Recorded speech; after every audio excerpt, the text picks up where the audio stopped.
Assalamualaikum warahmatullahi wabarakatuh.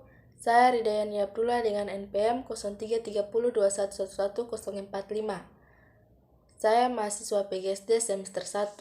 Di sini saya akan jabarkan ruang lingkup IPS SD. Ruang lingkup pembelajaran IPS SD merupakan salah satu mata pelajaran yang ada di sekolah dasar. Setiap mata pelajaran memiliki ruang lingkup yang berbeda-beda. Ruang lingkup dalam pembelajaran dapat dijadikan sebagai pembatas dalam menyampaikan materi pembelajaran. IPS mempelajari, menelaah, dan mengkaji sistem kehidupan manusia di permukaan bumi ini. Dalam konteks sosialnya atau manusia sebagai anggota masyarakat, dengan pertimbangan bahwa manusia dalam konteks sosial demikian luas. Pengajaran IPS pada jenjang pendidikan harus dibatasi sesuai dengan kemampuan peserta didik tiap jenjang. Sehingga ruang lingkup pengajaran IPS pada jenjang pendidikan dasar berbeda dengan jenjang pendidikan menengah dan pendidikan tinggi. Pada jenjang pendidikan dasar, ruang lingkup pengajaran IPS dibatasi sampai pada gejala dan masalah sosial yang dapat dijangkau dengan geografi dan sejarah, terutama gejala dan masalah sosial kehidupan sehari-hari yang ada di lingkungan sekitar peserta didik, MI atau SD. Kurikulum 2006 menjelaskan ruang lingkup pada mata pelajaran IPS meliputi 1. Manusia, tempat, dan lingkungan. 2. Waktu, keberlanjutan, dan perubahan. 3. Sistem sosial dan budaya. 4. Perilaku, ekonomi, dan kesejahteraan. Berdasarkan beberapa pendapat para ahli, maka dapat disimpulkan bahwa ruang lingkup pembelajaran IPS SD yaitu 1. Manusia, tempat, dan lingkungan. 2. Wilayah, keberlanjutan, dan perubahan. 3. Sistem sosial dan budaya. 4. Perilaku ekonomi dan kesejahteraan. Dengan adanya ruang lingkup, diharapkan guru dalam menyampaikan materi disesuaikan dengan jenjang pendidikan anak. 1. Pengertian IPS. Istilah IPS merupakan terjemahan dari istilah Social Studies. Dengan demikian, IPS dapat diartikan dengan penelaahan atau kajian dari berbagai perspektif sosial, seperti kajian melalui pengajaran sejarah, geografi, ekonomi, sosiologi, antropologi, politik, pemerintahan, dan aspek psikologi sosial yang disederhanakan untuk mencapai tujuan pembelajaran IPS. Rumusan tentang pengertian IPS telah banyak dikemukakan oleh para ahli social studies atau ahli IPS, dan untuk memperoleh gambaran yang lebih luas tentang pengertian dan istilah tersebut, demikian beberapa pengertian social study yang dikembangkan di Amerika Serikat oleh beberapa tokoh pendidikan terkenal.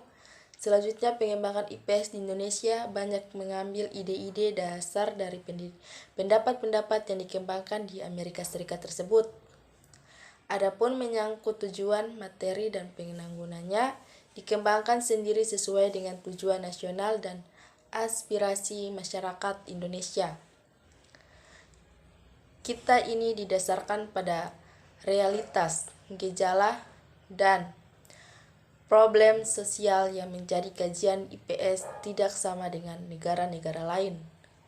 Setiap negara memiliki perkembangan dan pengembangan social study atau IPS yang berbeda, dengan kekhasan masing-masing. Adapun pengertian IPS di Indonesia dikemukakan oleh beberapa ahli pendidikan dan IPS, diantaranya 1.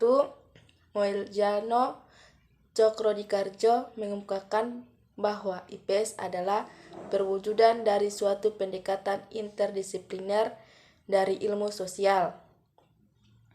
Ia merupakan interogasi dari berbagai cabang ilmu sosial, yakni sosiologi, antropologi, budaya, psikologi, sejarah, geografi, ekonomi, ilmu politik, dan ekologi manusia yang diformulasikan untuk tujuan instruksional dengan materi dan tujuan yang disederhanakan agar mudah dipelajari. 2. IPS menurut Nu'man Somantri mempunyai arti sebagai pelajaran ilmu-ilmu sosial yang disederhanakan untuk pendidikan tingkat SD, SLTP, dan SLTA. Penyederhanaan mengandung arti A. Menurunkan tingkat kesukaran ilmu-ilmu sosial yang biasanya dipelajari di universitas, menjadi pelajaran yang sesuai dengan kematangan berpikir para siswi sekolah dasar dan lanjutan. B. Mempertautkan dan memadukan bahan aneka cabang ilmu-ilmu sosial dan kehidupan masyarakat, sehingga menjadi pelajaran yang mudah dicerna. 3. Adapun S. Nasution mendefinisikan IPS. IPS adalah pelajaran yang merupakan suatu fusi atau paduan dari sejumlah mata pelajaran sosial. Lebih lanjut dinyatakan bahwa IPS merupakan bagian kurikulum sekolah yang berhubungan dengan peranan manusia di dalam masyarakat yang terdiri atas berbagai subjek: sejarah, ekonomi, geografi, sosiologi, antropologi, pemerintahan, dan psikologi sosial. 4. Lebih luas, tim IKIP Surabaya mengemukakan bahwa IPS adalah suatu bidang studi yang menghormati, mempelajari, mengolah, dan membahas hal-hal yang berhubungan dengan masalah-masalah human relationship sehingga benar-benar dapat dipahami dan memperoleh pemecahannya. Pengajaran harus merupakan bentuk yang terpadu dari berbagai ilmu sosial yang telah terpilih, disederhanakan sesuai dengan kepentingan sekolah-sekolah. Dengan demikian, IPS bukan ilmu sosial. Pembelajaran IPS yang dilaksanakan baik pada pendidikan dasar maupun pada pendidikan tinggi tidak menekankan pada aspek teoritis keilmuannya, melainkan lebih ditekankan pada aspek praktis dalam mempelajari, menelaah, mengkaji gejala dan masalah sosial masyarakat, yang tentu bobot dan keluasannya disesuaikan dengan jenjang pendidikan masing-masing. Adapun lingkup kajian tentang masyarakat dalam IPS dapat dilakukan dalam lingkungan yang terbatas, dalam lingkungan sekitar siswa maupun dalam lingkungan yang luas, yaitu lingkungan negara lain, baik yang ada di masa sekarang maupun di masa lampau. Demikian, para siswa dan siswi yang mempelajari IPS dapat menghayati masa sekarang dengan diakui pengetahuan tentang masa lampau umat manusia. 2. Ruang lingkup kajian IPS.